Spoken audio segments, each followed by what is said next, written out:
2026 বিশ্বকাপ বাছাই পর্বে নিজেদের শেষ ম্যাচে মাঠে নামছে আর্জেন্টিনা। আর্জেন্টিনার এবারের প্রতিপক্ষ ইকুয়েডর। এর আগে আর্জেন্টিনা বিশ্বকাপ বাছাই পর্বে মুখোমুখি হয় ভেনেজুয়েলার। ভেনেজুয়েলাকে হারিয়ে আর্জেন্টিনা পয়েন্ট তালিকার শীর্ষে অবস্থান করছে। আজকের ভিডিওতে আমরা আলোচনা করব আর্জেন্টিনা বনাম ইকুয়েডরের ম্যাচটি কবে, কোথায় এবং বিস্তারিত সময়সূচি নিয়ে। আর্জেন্টিনা এখন পর্যন্ত ইকুয়েডরের মুখোমুখি হয় 41 বার। এই 41 ম্যাচে আর্জেন্টিনা 25টি ম্যাচে ইকুয়েডরকে পরাজিত করেছে।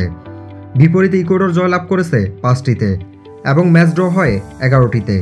আর্জেন্টিনা বনাম ইকুয়েডরের সর্বশেষ দুটি ম্যাচ লক্ষ্য করলে দেখা যায় আর্জেন্টিনা দুটি ম্যাচে ইকুয়েডরকে পরাজিত করেছে। তাই বর্তমান পারফরম্যান্স এবং অতীত রেকর্ডের কথা বিবেচনা করলে আর্জেন্টিনা ইকুয়েডরের থেকে অনেকটা এগিয়ে রয়েছে। 10 সেপ্টেম্বর রোজ বুধবার ইকুয়েডরের গড়ের মাঠ বানকো পিচিনচা মনুমেন্টাল স্টেডিয়ামে বাংলাদেশ সময় ভোর 5টায় মাঠে নামছে আর্জেন্টিনা। ইকুয়েডরের বিপক্ষে আর্জেন্টিনার এই ম্যাচটি হবে হাড্ডাহাড্ডি। আর্জেন্টিনার জন্য ম্যাচটি সহজ হবে না।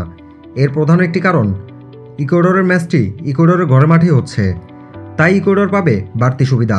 দর্শক, আপনারা কি মনে করেন আর্জেন্টিনা বনাম ইকুয়েডরের ম্যাচটিতে কে জিতবে? কমেন্ট করে জানিয়ে দিন। ধন্যবাদ।